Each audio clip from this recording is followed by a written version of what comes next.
कहते हैं साल में एक ऐसी पूर्णिमा आती है जिसके बाद से सर्दियां चालू हो जाती हैं और इस विशेष पूर्णिमा के दिन चंद्रमा धरती के सबसे करीब होता है।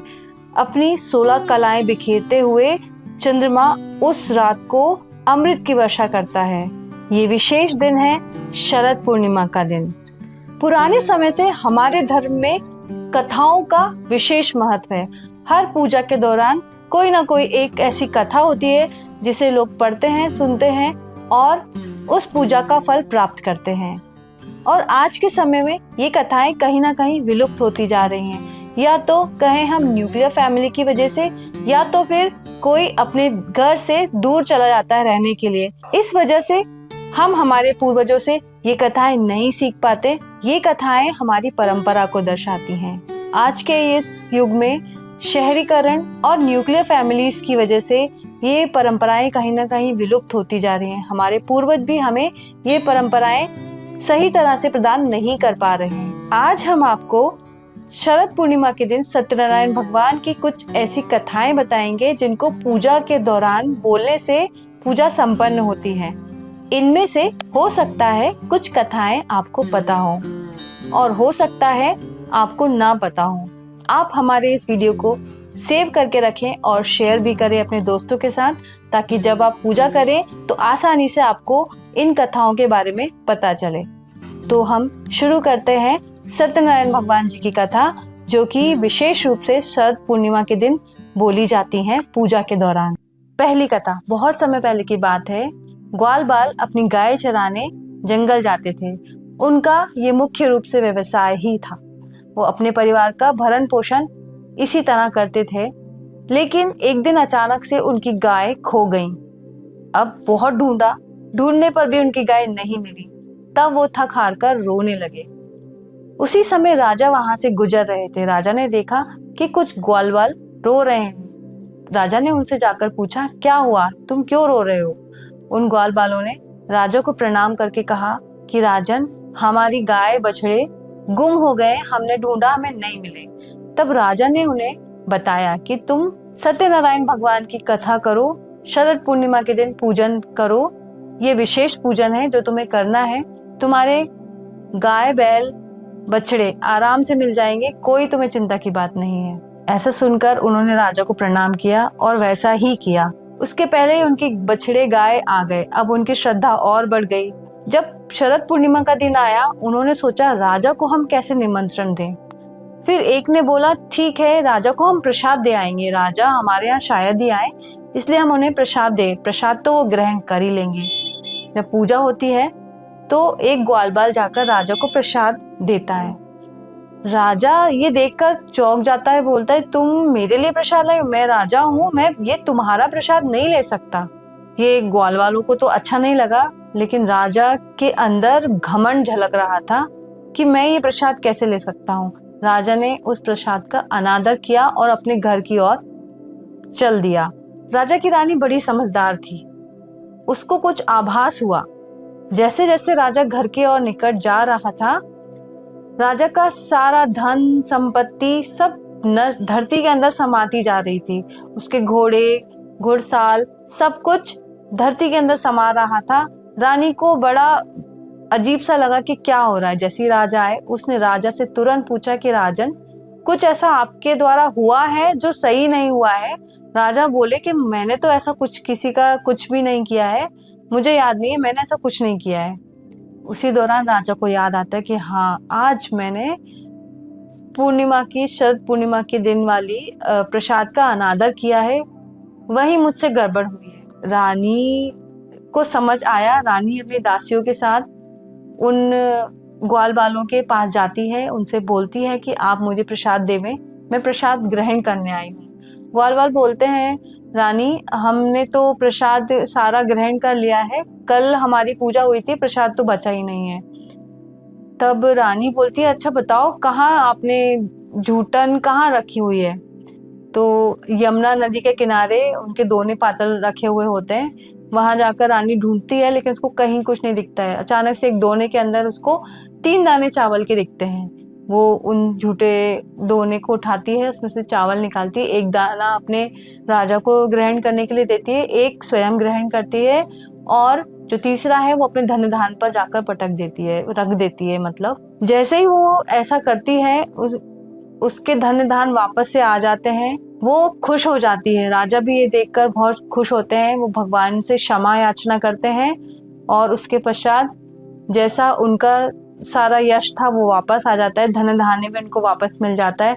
जैसे सत्यनारायण भगवान ने उनकी रक्षा की, शरद पूर्णिमा माता ने उन पर कृपा बनाई, उनकी गलती को क्षमा किया, वैसे ही हम सबकी गलती को भी क्षमा करें और हमें आशीर्वाद प्रदान करें। तो बोलिए शरद पूर्णिमा माता की जय, सत्यनारायण भगवान की जय। एक परिवार में ननन और भाभी हुआ करते थे। ननन की शादी नहीं हुई होती है। भाभी जो है शरद पूर्णिमा वाले दिन व्रत करती है और उसमें गर्भवती स्त्री को जो लड्डू दिया होता है वो अपनी थाल में रखकर कुछ काम करने बाहर चली जाती है। ननन को लड्डू देखकर मन करता है कि खाया जाए, लेकिन वो प्रसाद का रहता है और गर्भवती स्त्री का रहता है, तो वो चोरी से अपने अंगूठे से खर्च कर वो लड्डू खा लेती है। ये बात उसकी भाभी को या घर में किसी को पता नहीं रहती है। कुछ समय बाद पता चलता है कि उसकी भाभी गर्भवती है और उसी दौरान ननन का भी अंगूठा थोड़ा सा फूलने लग जाता है, उसमें सूजन आने लग जाती है, लगता है जैसे फोला हो गया है। 9 महीने होते हैं। जैसे जैसे समय बढ़ता जाता है वैसे वैसे उसकी ननन का भी हाथ फूलने लग जाता है, अंगूठा फूलने लग जाता है, वो फोले के जैसा हो जाता है, बड़ा सा। 9 महीने होते हैं और भाभी के गर्भ से एक सुंदर सा बालक होता है। वहीं ननन के अंगूठे के फोले में से भी एक बालक होता है और इसी तरह दोनों बालक अपने घर रहने लग जाते हैं। अब समय आता है ननन की शादी का। वो लोग ननन की शादी कर देते हैं। जैसे पहले रिवाज हुआ करता था कि जब दुल्हन होती है उसके साथ घर से छोटे बच्चे जाते हैं उसके ससुराल, तो ऐसे ही दोनों बच्चे अपनी बुआ के साथ ससुराल जाते हैं, जिसमें से एक बच्चा उसको बुआ बोलता है और एक बच्चा उसको माँ बोलता है। ये बात उसकी सासू को कुछ अजीब सी लगी। अब ननन ससुराल में रोज सत्यनारायण भगवान की कथा करती थी। उसकी कथा उसकी सासू को पता नहीं थी, तो उसको लगता था पता नहीं ये क्या करती है। बहुत दिन हो गए, तब उसकी सास ने उससे पूछा कि तुम ये रोज क्या करती रहती हो, मुझे समझ नहीं आता है, और ये क्या है कि तुम्हारा एक भतीजा बोलता है तुम्हें बुआ और एक बोलता है माँ, ये क्या है। तब अपनी सास से वो कुछ छुपा नहीं पाती है, सारी बात उसको बताती है। और ये बातें सुनकर सास बड़ी अचंभित हो जाती है। वो सोचती है शरद पूर्णिमा की पूजा में इतना सत्य है कि आप अंगूठे के खुरचन से ही एक बालक उत्पन्न हो गया है, तो कितनी कृपा होगी अगर हम सही तरीके से उनकी पूजन पाठ करें। तो बड़ी सास बड़ी खुश होती हैं और उस दिन से वो भी शरद पूर्णिमा माता की पूजा करने लग जाती हैं। सत्यनारायण भगवान और शरद पूर्णिमा माता ने जैसे उस ननन पर कृपा दृष्टि बनाई रखी, वैसे सभी पर बनाए रखें। जय शरद पूर्णिमा माता की। एक समय की बात है, एक पंडित और पंडिताइन थे। उनके कोई बालक नहीं था। दोनों सुखी जीवन व्यतीत करते थे, लेकिन संतान नहीं होने के कारण बहुत दुखी रहते थे। एक दिन पंडिताइन बड़ी दुखी होकर अपने घर के बाहर बैठी हुई थी। पंडित ने आकर पूछा, क्या हुआ, तुम इतना दुखी क्यों हो? तब उसने बोला, अगर मैं आपको कारण बताऊंगी तो क्या आप मेरी इस दुख को दूर कर पाएंगे? तब उसका पति बोलता है कि हाँ, अगर संभव हुआ तो मैं जरूर करूंगा। वो बोलती है कि हमारे कोई संतान नहीं है, पर मुझे तो बहू चाहिए, वो कैसे संभव है? तब पंडित बोलते हैं कि ठीक है, तुम तैयारी करो, मैं बहू लेकर आता हूँ। पंडित गांव में जाते हैं, दूसरे गांव में जाते हैं। वहां देखते हैं कुछ बच्चे खेल रहे होते हैं। 2-4 लड़कियां होती हैं जो कि घर बनाती हैं, मिटाती हैं, बनाती हैं, मिटाती हैं। उसमें से एक लड़की बैठी हुई होती है जिसने एक घर बनाया, लेकिन वो मिटाती नहीं है। वो बोलती है हमें हमारा घर कभी नहीं मिटाना चाहिए। उसकी ये बात पंडित को बड़ी भा गई और उसने तय कर लिया कि यही मेरी बहू बनेगी। वो उसके घर में जाता है और बात करता है कि मैं इस गांव से आया हूँ और मैं अपने बेटे के विवाह के लिए सुयोग्य कन्या ढूंढ रहा हूँ। आपकी कन्या मुझे बहुत पसंद आई है। पहले के टाइम ऐसा हुआ करता था कि ऐसे विवाह हो जाते थे और वही हुआ, पंडित बड़ी धूमधाम से अपनी बहू को घर लेकर आता है। सारे लोग अचंभित हो जाते हैं, लेकिन ले आता है वो घर पर। अब बहू घर में रहने लगती है अच्छे से, पंडिताइन बड़े अच्छे से अपनी बहू को रखती है बाहर, लेकिन वो बाहर नहीं जाती है। एक बार उसके घर में चूल्हा जलते जलते आग खत्म हो जाती है। तब उसकी बहू को लगता है कि यार आग खत्म हो गई है, मैं बाहर से जाकर ले आती हूँ। तब वो पड़ोस में जाकर आग लेने जाती है। तो पड़ोस से उसको पता चलता है कि इनका तो कोई बेटा ही नहीं है, ये गलत बोलकर लेकर आए हैं कि हमारा बेटा है, और ये तो आपसे झूठ बोल रहे हैं। तब उसको बड़ा दुख होता है और बड़ा गुस्सा आता है। अपनी सास से जाकर लड़ाई करती है, बोलती है कि आपने बोला है कि आपका बेटा है, कहाँ है आपका बेटा? मैं नहीं जानती, मुझे आपका बेटा देखना है, आपका बेटा मुझे दिखाओ कहाँ है। उसको मनाने के लिए पंडित बोलते हैं ठीक है बेटा, ये हमारे घर में 7 कमरे हैं, ये लो चाबी, हर एक कमरे में खोल खोल के देखो, तुम्हें एक ना एक कमरे में हमारा बेटा जरूर मिलेगा। वो ऐसे ही करती है, चाबी लेती है और हर 7 कमरे का एक एक करके ताला खोलती है। जैसे ही एक कमरा खोलती है उसमें धन धान्य मिलता है, दूसरा कमरा खोलती है, सारे कमरे उसको पूर्ण रूप से भरे हुए मिलते हैं। किसी में अनाज मिलता है, किसी में अशर्फियाँ मिलती हैं। तो जैसे ही वो 7वां कमरा खोलती है, वो देखती है एक सुकुमार जो कमल के ऊपर बैठा हुआ है, और पीछे से बड़ी जगमगाती हुई रोशनी सी है। बड़ा सा सुंदर सुकुमार उनका उसको बैठे हुए दिखाई देता है। वो मान जाती है कि यही मेरे पति हैं, और जैसी उन पंडित पंडिताइन की लाज भगवान ने रखी, वैसे ही कृपा दृष्टि और आशीर्वाद भगवान हम सब पर बनाए रखें। बोलिए सत्यनारायण भगवान की जय, शरद पूर्णिमा माता की जय। एक वृद्ध अम्मा थी, उनके परिवार में कोई नहीं था, वो अकेले रहती थी। वो सालिग्राम भगवान और तुलसी जी की पूजा करती थी। तुलसी मैया उनको रोज पैसे देती थी, जिससे उनकी गृहस्थी और घर चलता था। उनको किसी भी चीज की कमी नहीं होती थी। ये लोगों से देखा नहीं जाता था और लोगों को पता नहीं चलता था कि अम्मा कैसे रहती है और इनका जीवन यापन कैसे होता है। अम्मा के घर में सिर्फ एक कढ़ाई और एक झारा रहता है। आस पड़ोस के लोग ये सब देखकर बड़े हैरान होते हैं और अम्मा से बोलते हैं, जब आप इतनी सक्षम हो तो आप नगर भंडारा क्यों नहीं करती? आपको तो करना चाहिए, आपको तो कोई परेशानी है ही नहीं। अम्मा बोलती है ठीक है, नगर भंडारा कर देती हूँ अगर आप लोग बोल रहे हैं। तो अम्मा ने सबको निमंत्रण दिया नगर भंडारा करने की।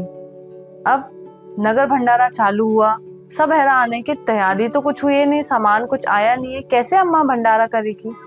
भंडारा जैसे ही चालू हुआ, अम्मा ने भगवान को प्रणाम किया और चूल्हे पे वो कढ़ाई रख दी और बोला राम राम राम।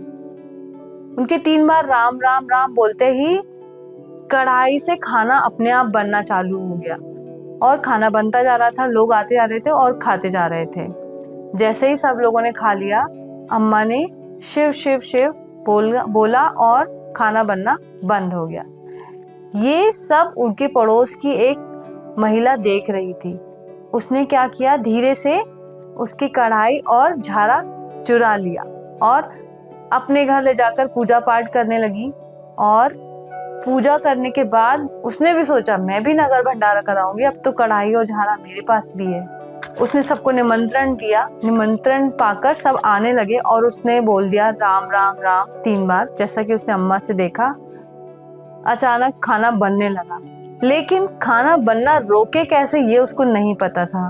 उसको खाना बनता जा रहा था और जैसे जैसे खाना बनता जा रहा था, कढ़ाई झारे को जगह नहीं मिल रही थी खाना रखने के लिए, तो वो खाना सब गरम गरम, झारा चमीटा सारे चीजें उस महिला पे आके गिरने लगे। वो बड़ी परेशान हो गई, थक हार कर दौड़ लगाकर गई। उसने अम्मा को बोला, सारी बात बताई कि मैंने आपकी कढ़ाई झारा ऐसे चुरा लिया था और ये सब हो रहा है। तब अम्मा जाती हैं और शिव शिव शिव बोलती हैं, तो वो कढ़ाई और झारा रुक जाता है, खाना बनना बंद हो जाता है। जैसे कृपा भगवान ने अम्मा पे बनाई, वैसे ही हम सब पर बनाए। बोलो सत्यनारायण भगवान की जय। एक समय की बात है, एक अम्मा थी, उनके कोई नहीं था, वो अकेले रहती थी। रोज वो गंगा स्नान करने जाती थी, लेकिन उनके साथ एक मेंढक था जो उनके साथ जाता और उनके साथ आता और उनके साथ ही रहता था। मेंढक को देखकर सब अम्मा को चिढ़ाते थे, लो अम्मा का मेंढक चला, अम्मा अपने मेंढक के साथ चली। लेकिन वो मेंढक एक सुंदर राजकुमार के रूप में बदल जाता था। जब नहाने जाता तब अपनी छाल निकाल के नहाता और जब अम्मा के साथ वापस आता तो अपनी छाल पहन के मेंढक का रूप धारण करके उनके साथ रहता। ये बात एक दिन राजकुमारी ने देख ली। राजकुमारी को जब पता चला कि ये जो मेंढक है वो मेंढक नहीं, एक राजकुमार है, तब राजकुमारी ने जिद ठानी कि मैं इस मेंढक से ही शादी करूंगी। अम्मा ने बहुत मना किया लेकिन वो मानी नहीं, उसने उस मेंढक से शादी कर ली। राजकुमारी बड़ी खुशी खुशी अम्मा के साथ रहने लगी। अम्मा को बड़ी चिंता हुई कि कैसे, ना जाने कैसे राजकुमारी रहती है, उसको क्या हो गया, उसने ऐसी क्यों जिद ठानी।